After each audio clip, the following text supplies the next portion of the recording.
अगर कोई आदमी हिंदू है तो कोई मूर्ति की, मुसलमान है तो किसी कब्र की पूजा करता है, देयर इज इक्वल, ये बराबर है। अगर कोई मुसलमान किसी मजार के सामने जाकर किसी बुजुर्ग के सामने अपनी मुकद्दस पेशानी को झुकाता है तो वो भी मुजरिम है। कुरान की आयत उसे कहती है, इन्नल्लाह ला यगफिरु अन युशरका बिही व यगफिरु मा दून ज़ालिका लिमन यशा। वो भी मुजरिम। मूर्ति पूजा करने वाला अगर नास्तिक है, नॉट एक्सेप्टेबल है, ब्रह्मा के सामने, लॉर्ड के सामने, ईश्वर के सामने, तो कब्र के सामने पेशानी झुकाने वाला तू भी मुजरिम, तू मुसलमान नहीं हो सकता, तो भी गुनहगार है। खुदा का कुरान मना करता है, ईश्वरीय ग्रंथ वैद मना करतन तमह प्रियोशंति संभवती में पास्ति ततो भूया इव्युति तमोय संभूति अमृतः, वहां पर भी इजाजत नहीं दी गई। बहरकैफ चलिए, तो हिंदू धर्म कोई धर्म नहीं, असल में सनातन है। सनातन का एक्सप्लेनेशन करेंगे और इस्लाम का एक्सप्लेनेशन करेंगे तो आपको कहीं ना कहीं ऐसा नजर आएगा कि अरे यकीनन भटक गए हैं कुछ लोग रास्ते से, जिनको उनको सत्य मार्ग का दर्शन उनको कराना बहुत जरूरी। बहरकैफ तो ये भी अपनी दलीलें पेश करते हैं कि नहीं हमारा मजहब सबसे बेस्ट है। दलील क्या है? परमात्मा ने कहा, ब्रह्मा ने कहा, विष्णु ने कहा, शिव ने कहा? नहीं कहा। आ जाइए सिख धर्म में। सिख धर्म का गुरु कौन? गुरु नानक, गुरु गोविंद सिंह। 10 गुरु हैं। इनकी जो किताब, इन 10 गुरु को सिख मानते। सिख किसी अवतार को नहीं मानते, किसी ऋषि मुनि को नहीं मानते, सिर्फ एक ऐसी जात को मानते हैं, परमात्मा को, जिसकी कोई बॉडी नहीं है। एक ओंकारा सतनाम करता बिरुत नरवु नरवीर काल मूरत अजवनी से बुंगुर प्रसादी, ये उनका मूल मंत्रा है। लेकिन सिख धर्म की तारीफ, सिख धर्म निकले कहां से? वेदों से, वैदिक धर्म से। गुरु नानक ने कहा कि अरे अरे ये तो गलत है, वेद में कुछ और है, ये लोग कुछ करते कुछ और है। वहां पर कहा गया कि भाई अनेक ईश्वर देवी देवता की पूजा मत करो, मूर्ति पूजा मत करो, ये लोग मूर्ति पूजा करते। वहां कहा गया कि गुस्सा मत करो, ये लोग मॉब लिंचिंग में लोगों को मार देते। वहां कहा गया है कि अदावत मत करो पढ़े लिखे लोगों से, पढ़े लिखे लोगों को सर का ताज मानो। श्रीमद् भगवद गीता में है, बहुनाम जन्मनामन्ते ज्ञानवान माम परपद्यते वासुदेवा सर्वमिति समहात्मा सुदुर्लभा उदारा सर्व एवैते ज्ञानीतात्मेव मयमतमास्थिता संयुक्तात्मा मामेवामुत्तमाम गतिम। लेकिन यहाँ पढ़ा लिखा कोई मौलाना साहब आ जाए तो उनकी टाड़ी पकड़कर, उनकी टोपी उतार कर उसको फिर थप्पड़ मारा जाता।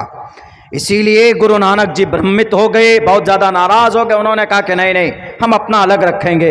इसीलिए वो वैदिक धर्म से अलग हुए, वैदिक धर्म से जैन भी अलग हुए, वैदिक धर्म से बौद्ध भी अलग हुए। गौतम बुद्ध सिद्धार्थ इंसान था और महावीर जैन स्वामी भी इंसान था। आज उनको भगवान खुदा मानने वाले, they are going to the very wrong way. आप गलत रास्ते पर हो। आपका खुदा एक रोज इंसान था और इंसान खुदा हो सकता है? नहीं हो सकता। कुरान ने भी मना किया है, शास्त्रों ने भी मना किया। जो इंसान होगा वो खुदा नहीं हो सकता, इसलिए कि वो इंसान है।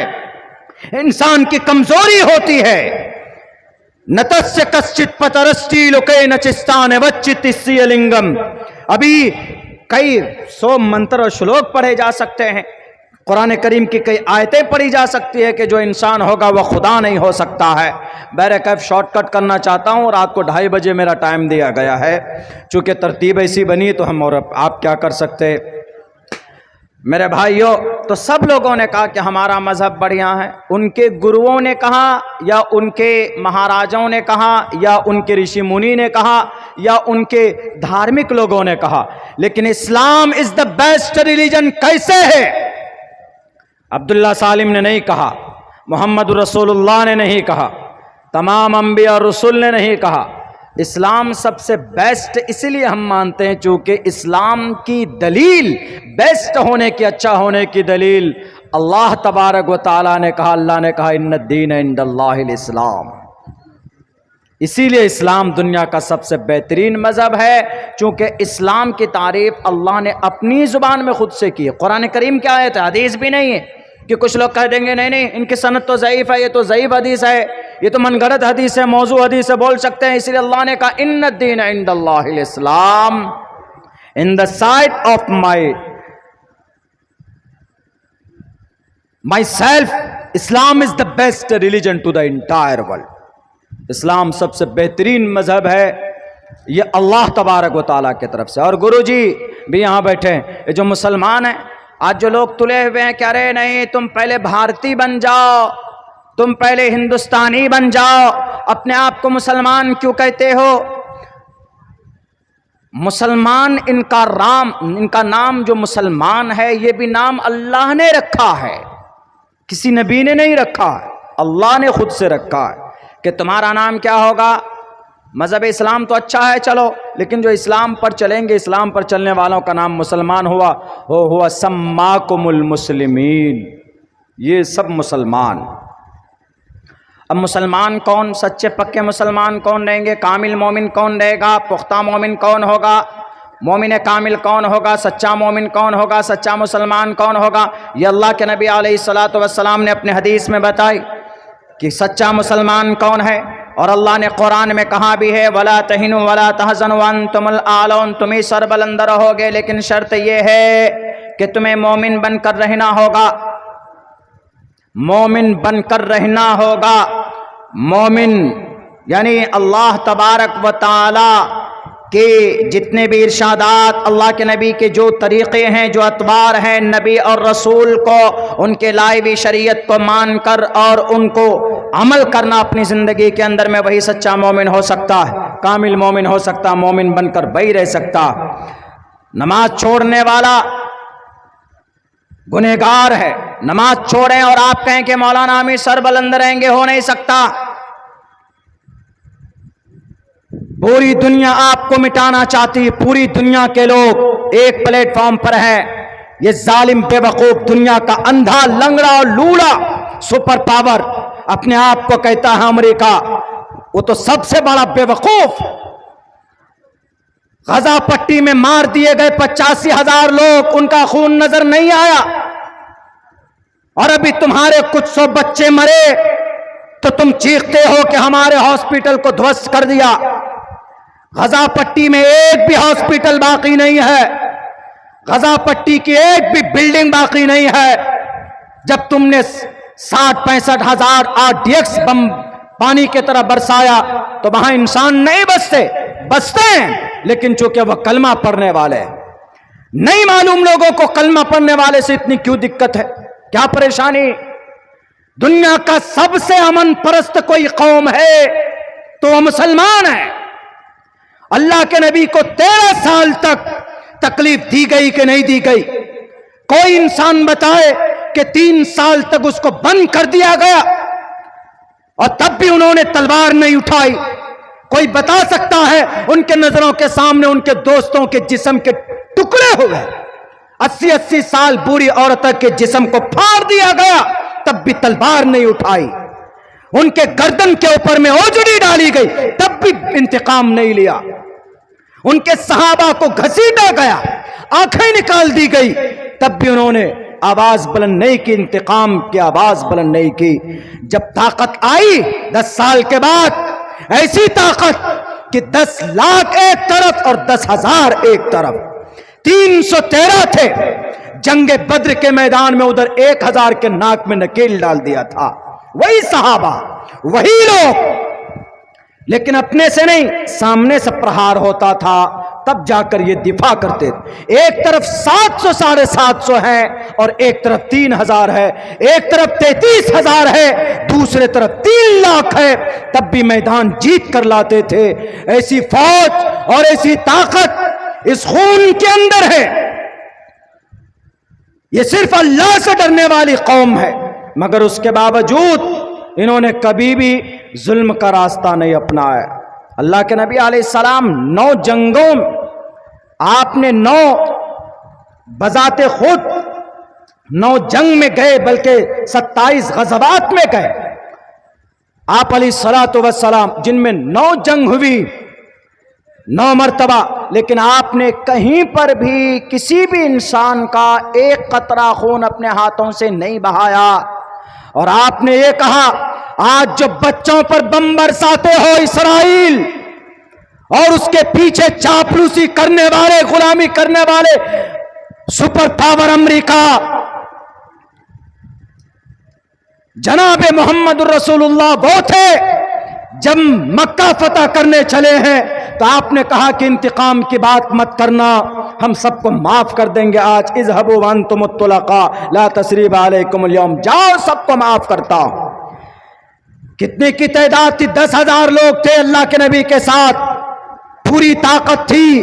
और ऐसे सहाबा जिनके बाजुओं में इतनी ताकत थी कि हजरत अली और अल्लाह के नबी खुद रुकाना के यहां कमर पर एक हाथ से उठाकर, जिसको अगर 40 आदमी ऊंट की खाल में जब बैठता था वो ऊंट की खाल को पकड़कर उठाते तो वो ऊंट की खाल फट जाती थी, उस रुकाना को अल्लाह के नबी ने एक हाथ से उठाकर नीचे रखा था।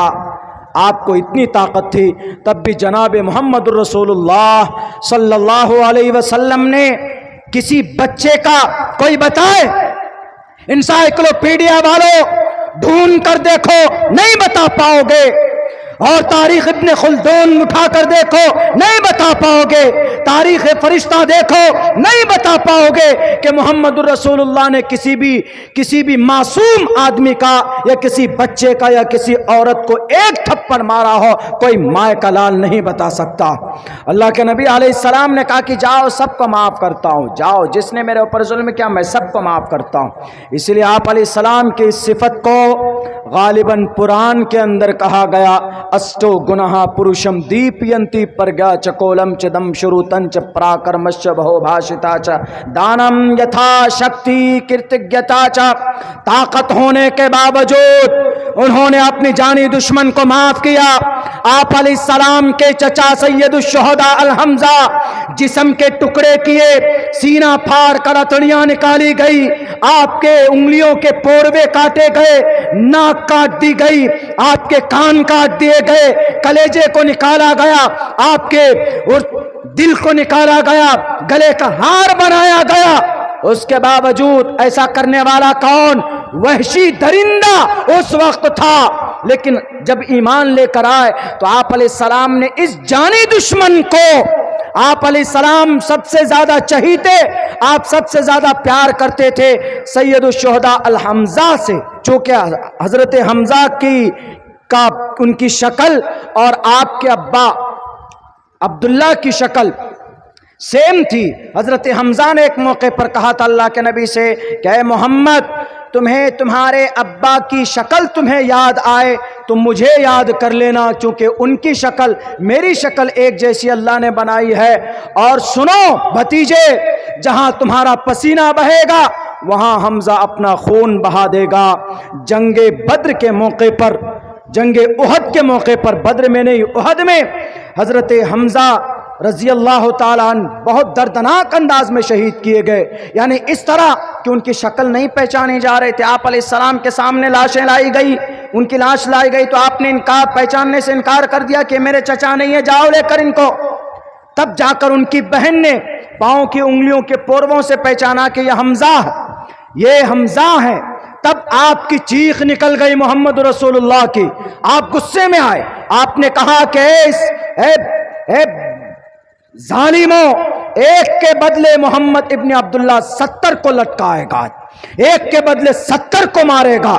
लेकिन फौरन आवाज आई कि मोहम्मद आप एक के बदले 70 को नहीं मार सकते, एक के बदले इस्लाम में एक ही मार सकते हैं। इसी को किसास बोलते हैं। किसास ये वहां के लिए है जहां शरीयत इस्लाम नाफिज है, भारत में नहीं है। किसास इसी को बोलते हैं, जिस अंदाज में उसने मर्डर किया है, जिस अंदाज में उसने कत्ल किया है, उसी अंदाज में आप मार सकते हो। अगर आप माफ करते हो तो इसका मकाम मर्तबा ज्यादा। तो आवाज आई अल्लाह की तरफ से, वइन आक़बतुम फ़ाक़िबू बिमिस्लि मा उक़िबतुम बिही। ऐ मोहम्मद, आप एक के बदले 70 को नहीं मार सकते, एक के बदले एक ही को मार सकते हैं। आप 2 भी नहीं मार सकते, 3 भी नहीं मार सकते, लेकिन आप घबराइए नहीं। मैं जानता हूं मोहम्मद रसूलुल्लाह आपका दिल बहुत टूटा है, आपका चहीता, आपके चहीते चचा को शहीद किया गया है, लेकिन आज कयामत तक जितने भी शहीद होंगे हजरत आदम अलैहिस्सलाम से लेकर अब तक और अभी से लेकर कयामत तक, उन तमाम शहीदों में सबका सरदार अगर कोई होगा, वो देखो मैंने अर्श पे लिख दिया है सैयदुश शुहदा हमजा, तमाम शहीदों का सरदार हमजा रजी अल्लाह ताला अन्हु आपके चचा।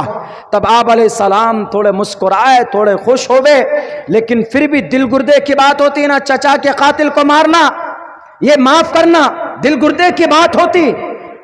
आया तौबा करने के लिए, माफी मांगने के लिए, और फिर इस्लाम कबूल किया।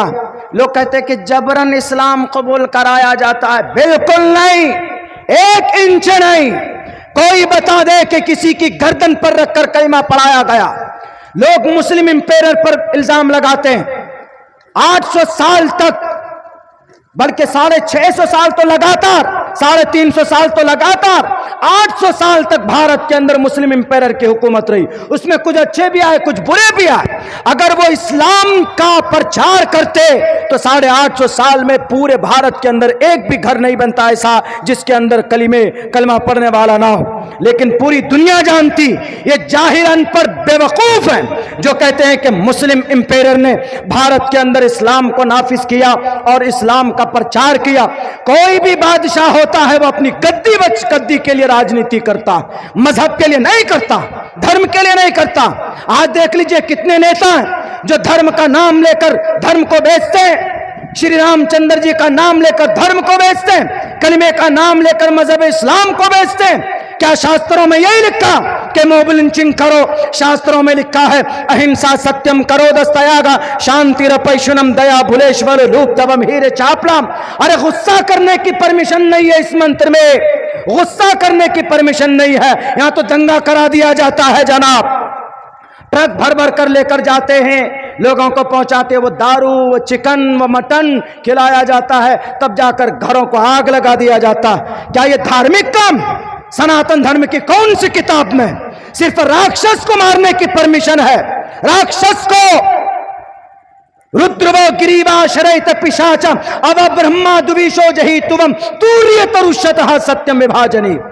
राक्षस मिलता है तो गर्दन मार दो, और मारा गया। कौरव राक्षस थे, कृष्ण जी को खड़ा किया गया, पांडवों के जरिए से उनका वध किया गया। रावण राक्षस था, राम को खड़ा किया गया। अंधकासुर राक्षस था, काली माता को खड़ा किया गया। दुर्गम राक्षस था, दुर्गा को खड़ा किया गया। राक्षस को मारने की परमिशन है, टोपी दाढ़ी वाले को मारने की परमिशन नहीं। धर्म के अंदर इसकी इजाजत नहीं है। धर्म को बेचने वाले हैं, बेचते हैं, सबने बेचा है, चाहे मुस्लिम इंपेरर हो, मुगल सल्तनत का कोई बादशाह हो, या हिंदू धर्म का कोई राजा हो। इसीलिए कहा गया कि राजा तू धर्म से तो इस्यात प्रजा नाम चौपकार का। ए राजा, तो ऐसा कानून बना जिससे लोगों को तकलीफ नहीं होनी चाहिए। और हकीकी राजा वही होता है जो आवाम के फायदे के लिए कानून बनाता है। राज्यम धर्मेण यो भारतास राज्यानाथ यज्ञ स्मृता, ऐसा कानून बनाता हकीकी राजा वही होता। जनाब मोहम्मद रसूलुल्लाह ने ऐसा किया। आज जंगें हो रही, लोग अमन के नाम पर अमेरिका बम बरसाता और कहता क्या, हमारा मतलब है बम बरसाने का पीस। एक तरफ बारूद गिराओ और ऊपर से बोलो माइक में आकर बेवकूफ जाहिल आदमी कि हमारा मकसद है पीस। पीस का मतलब अमन और शांति। एक तरफ मर्डर करो और मर्डर के बाद आकर हाथ धोकर खून से ये बोलो कि हमारा मतलब है पीस, अमन और शांति। दुनिया को बेवकूफ बनाते। अल्लाह के नबी अलैहिस्सलाम चाहते थे पीस, अमन और शांति। आए 10,000 लश्कर लेकर मक्का में, आप अलैहिस्सलाम ने कहा कि मैं माफ करता हूं, इसको पीस बोलते हैं, इसको अमन और शांति बोलते हैं। आज तो बच्चों को मार दिया जाता है जनाब।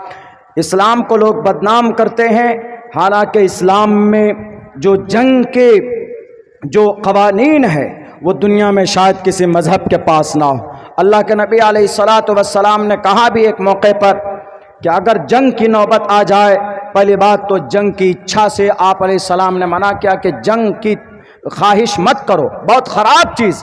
लास्ट दहलीज में, अंतिम पायदान में, जब नई मामला हल हो रहा है, तुम्हारे सर पर आ गया है, राक्षस आ चुका है अब तुम्हारे सर पर, अब तुमको सर उठाना होगा, हाथ को हिलाना होगा, तब करो। हाँ तब फिर करो, तो भागो मत। पहले बात तो जंग की इच्छा मत करो, अल्लाह के नबी ने कहा, उसकी तमन्ना मत करो, खराब है। लेकिन अगर वह आ जाए, कोई राक्षस आ जाए, तो उसके बाद फिर सामने उसका मुकाबला करो, डट कर भागो मत। लेकिन सुनो, उसी से जंग करना जिसके हाथ में तलवार हो, यानी जो लड़ने वाला है। अगर सामने में कोई औरत आ जाए तो उसको छूना तक भी नहीं, कोई बच्चा आ जाए तो उसको टच भी मत करना, कोई बूढ़ा आ जाए तो उसको भी जुल्म का शिकार मत बनाना। अगर कहीं पर कोई खेत खलियान आ जाए, ये मोहम्मद रसूलुल्लाह के आदेश हैं, जंग के कवानीन है, इस पर अमल होता है? नहीं होता, बम बरसा दिया जाता। एक स्कूल में बम बरसाया गया, 1300 बच्चे बैक वक्त शहीद हुए गजा पट्टी में। आज वहां के बच्चे भूख से बिलक रहे हैं, वहां खाने के लिए कोई चीज नहीं। पूरी दुनिया के अंदर सबसे बड़ा नरसंहार अगर कहीं हुआ है, जिसको जेनोसाइड बोलते हैं, वो सरजमीन गजा पट्टी में हुआ। और आज ईरान भारी पड़ रहा है, इसराइल, तो अपने अब्बा अमेरिका को याद करते हो, क्या जाओ अब्बा जी बचाओ। अरे जंग बंद करते, पिछले 2 साल से तुम जंग कर रहे हो, तुम मिटाना चाहते हो गजा पट्टी को, गजा पट्टी नहीं मिट रहा है तो समझ जाओ अल्लाह की मदद है आसमान से जमीन पर। कौन सा तोप तुमने इस्तेमाल नहीं किया, तुमने आयरन डोम इस्तेमाल किया, बच्चों को नहीं बख्शा। कम से कम 25-26 हजार बच्चे हैं सिर्फ, जिसकी उम्र 1 से 2 साल। हार्वर्ड यूनिवर्सिटी ने फहरिस्त जारी की है उसकी, 25 से 26 हजार बच्चे। अल्लाह के नबी ने कहा कि बच्चा सामने आ जाए, उसको टच मत करना, हाथ मत लगाना। कोई औरत सामने आ जाए, वहां तो गजा पट्टी की औरतों की इज्जतें लूटी गई उन जालिमों के जरिए से। मेरे भाइयों, इस्लाम इसीलिए बेस्ट है चूंकि इस्लाम का हर एक निजाम सिस्टम से है, मानवता की रियायत करते हुए, मानव जाति की कल्याण सोचती है कौन? इस्लामिक शरीयत। लेकिन यह है कि आज हर तरफ से लोग इसी को बदनाम करते हैं, इसी को बदनाम करते हैं। अरे ये जिहादी, वो जिहादी, फला जिहादी। 9/11 के बाद से मुसलमानों को टेररिस्ट कहा गया। आंख बंद करके कहीं पर टोपी डाली वाला देखो तो ये टेररिस्ट है, ये टेररिस्ट है, ये आतंकवाद है, ये उग्रवाद है। आप सड़कों पर निकल जाए तो आतंकवाद है। अभी 29 जून को पटना के अंदर में दस्तूर बचाओ वक्फ बचाओ एक कॉन्फ्रेंस है, वहां पर भी कुछ तंत्र यंत्र लगेंगे, कुछ ताकत बातिल ताकत फस्ताई ताकत लगेगी। क्या रे देखो ये जिहादियों की टोली जमा हो गई, ये जिहादी नहीं है। जरा ईमानदारी से बताइए, नया जो कानून बना है, यानी नया कानून अमेंडमेंट करके जो बनाया गया, वक्फ की प्रॉपर्टी के ऊपर जो कानून बना है, क्या यह भारत के संविधान के खिलाफ है कि नहीं है? मैं प्रूफ करता हूं थोड़ी देर में, उसके बाद मैं अपनी जगह लेता हूं, इसलिए कि माइक बहुत आवाज खींच रही है, वरना मेरी आवाज इतनी बैठती नहीं, बड़ी दिक्कत हो रही है ये माइक की प्रॉब्लम की वजह से। वक्फ के भारत के अंदर 32 वक्फ बोर्ड है, 32 वक्फ बोर्ड है। सिर्फ संशोधन किसमें की गई? मुस्लिम वक्फ बोर्ड में 32 वक्फ बोर्ड है। हिंदू वक्फ बोर्ड है, सिख वक्फ बोर्ड है, जैन वक्फ बोर्ड है, क्रिश्चियन वक्फ बोर्ड है, बौद्ध वक्फ बोर्ड है, कन्फ्यूशनिज्म वक्फ बोर्ड है, वक्फ बोर्ड है, सब में। सिर्फ संशोधन किसमें की गई? मुस्लिम वक्फ बोर्ड में। तो आर्टिकल नंबर 14 के खिलाफ, इक्वालिटी बिफोर लॉ और the equal protection of the laws within the territory of India, article number 14। इसके अंदर 9 मेंबर, 11 मेंबर वक्फ बोर्ड में होते हैं, वक्फ सेंट्रल वक्फ काउंसिल में कुछ ज्यादा होते हैं। उनके अंदर हिंदू मेंबर भी होंगे। जितने भी वक्फ बोर्ड हैं, सिख वक्फ बोर्ड है तो सिख ही उसका मेंबर होगा, मुस्लिम नहीं हो सकता। तो हिंदू वक्फ बोर्ड है तो हिंदू ही उसका मेंबर होगा, मुस्लिम नहीं हो सकता। जब उसके अंदर संशोधन नहीं तो आप इसके अंदर क्यों संशोधन कर रहे हैं? आपने क्यों लाया कि इसमें गैर मोमिन भी वे मेंबर होगा? इस पर तो सुप्रीम कोर्ट ने अभी स्टे भी लगाया है इस शिक के ऊपर। तो ये आर्टिकल नंबर 15 के भी खिलाफ है, जिसके अंदर कहा गया prohibition of discrimination on grounds of religion. धर्म के आधार पर कानून बनाना अपराध है। इसीलिए हम लोग चीख कर कहते हैं, वजीर दाखिला साहब भारत के संविधान को ज्यादा पढ़ते तब जाकर कोई कानून बनाते। ये खुला वायलेशन, ये 2 आर्टिकल का 14 और 15। इसीलिए जो हमारे उलमा, हमारे मिल्ली जमात जो सड़कों पर है, इनको सिर्फ आपत्ति इस बात पे नहीं है कि हमारे वक्फ बोर्ड में क्यों संशोधन किया गया। आप करते, अगर कोई कमी थी तो जरूर कीजिए, हम आपके साथ हैं। लेकिन आप इसके अंदर रेसलिज्म दिखा रहे हो, असबियत दिखा रहे हो, भेदभाव दिखा रहे हो। आप कहते कि जितने भी 32 औकाफ के बोर्ड हैं, वक्फ बोर्ड हैं, उन 32 के अंदर ये चीज लागू होगी जो लाने जा रहे हैं हम, तो किसी को कोई आपत्ति नहीं होगी। क्यों? आपने देखा कि इनके पास जो बची खुची मस्जिदें हैं, मदरसे की जमीनें हैं, कब्रिस्तान की जमीन पड़ी हुई है, उनके ऊपर आपकी नापाक निगाहें हैं। शिरडी के अंदर मैं गया हूं, महाराष्ट्र में, कई 100 एकड़ जमीन पर वहां पर एक भव्य उनका साईं बाबा का मंदिर बनाया गया। हमने पूछा कि इसमें कौन सी बड़ी बात है? उनके भी भक्त हैं, उनके भी लोग अनुयायी हैं। उन्होंने कहा कि मौलाना मसला वो नहीं है, मसला ये है कि जितनी भी जमीन है, ये जमीन वक्फ बोर्ड की थी और वक्फ बोर्ड की जमीन को बेचकर उस पर यह काम हुआ।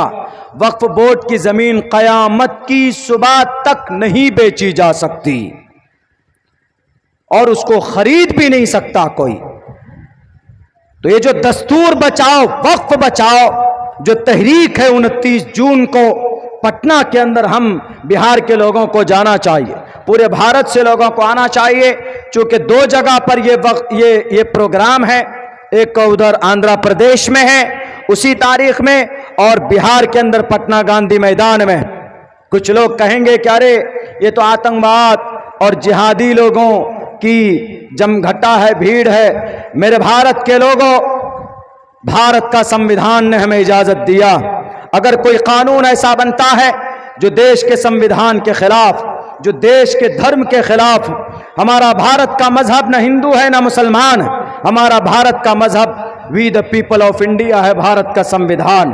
आप अपनी जातीय एतबार से आप विष्णु को मानिए, ब्रह्मा को मानिए, शिव को मानिए, खुदा को मानिए, आप गौतम बुद्ध, सिद्धार्थ को मानिए, जैन को मानिए, किसी को भी मानिए, हमें कोई आपत्ति नहीं है। भारत का संविधान इसकी इजाजत देता, इसकी परमिशन देता। भारत के संविधान में इजाजत दी गई है, जो कोई अपने मजहब, जिसका जो मजहब, किसी का कोई मजहब होता भी नहीं, वो भी अपने हिसाब से नजरिया रख सकता, उसको कोई रोक नहीं सकता, उसको कोई टोक नहीं सकता। लेकिन कुछ लोग बैठे हैं गद्दी पर, नहीं मालूम क्या खाकर बैठे हैं, जो क्या साबित करना चाहते हैं कि टोपी और डारे वाले आतंकवाद होते हैं, जिहादी होते हैं, जल्लाद होते हैं। और ये मौलाना लोग इनको मैसेज देते हैं, और फिर मौलाना लोग तो मैसेज इसलिए देते हैं चूंकि इनको अपनी दुकान चलानी है। ए दुनिया के मीडिया वालों, ए दुनिया वालों सुन लो, अब्दुल्ला सालिम एक तालिब इल्म है, मैंने जो पढ़ा है वो यही पढ़ा है। हमारे नबी साहब को भी अपनी मन की तरफ से कोई बात कहने की परमिशन नहीं थी। वमा यंतिकु अनिल हवा इन हुवा इल्ला वहयुन यूहा। अब्दुल्ला सालिम या हमारे आलिम दीन किस खेत की मूली है, वो कुछ कह नहीं सकते, बल्कि वो वही बात बताते हैं जो शास्त्र में लिखा। और शास्त्र हमारा कुरान है, और हमारे कुरान में लिखा है कि अल्लाह के रास्ते में खर्च करो, अल्लाह के रास्ते में दो। हम देते हैं, हमारे पूर्वज ने दिया है, हमारे पूर्वज ने जमीनें दान की है, हमारे पूर्वज ने बड़े बड़े बिल्डिंगें दान की है, उसी को दान और उसी को वक्फ बोलते हैं। और इत्तिफाक से श्रीमद् भगवत गीता में भी है ये दान। दातव्यमिति यद्यानम दीयते नुपकारिने देशे काले च पात्रे च। गुरुजी बैठे, पूछ लीजिए कि गुरुजी इस मंत्र का मतलब क्या। श्रीमद् भगवत गीता अध्याय 17 मंत्र नंबर 20 है, अब्दुल्ला झूठ बोलता है तो गुरुजी के पास शायद गीता भी होगी, उनसे कहिए कि अभी पढ़कर बताएंगे कि इसके अंदर में लिखा है कि नहीं लिखा। दातव्यमिति यद्दानम, अगर कोई जरूरतमंद है उसकी जरूरत पूरी करना दान है। अगर समाज में कोई गरीब बच्ची है उसकी शादी कराना दान है। अगर समाज में कोई गरीब आदमी है तो उसके सर पर छत देना, या कोई यतीम मिस्कीन बच्चा है उसके सर पर दस्ते शफकत रखना, यह दान है। और दान का बहुत बड़ा महत्व हुआ करता। इसी दान को कुरान ने कहा, इसी दान को शरीयत ने कहा वक्फ, अल्लाह के रास्ते में वक्फ कर देना। हमारा कोई भी मसला, हमारा कोई भी काम कुरान और शरीयत के बगैर नहीं होता। अगर होता है तो हमारे उलमा सबसे पहले उसमें फतवा देते हैं कि दिस इज इल्लीगल, ये शिर्क है, ये बिदअत है, उसको चलने नहीं देते।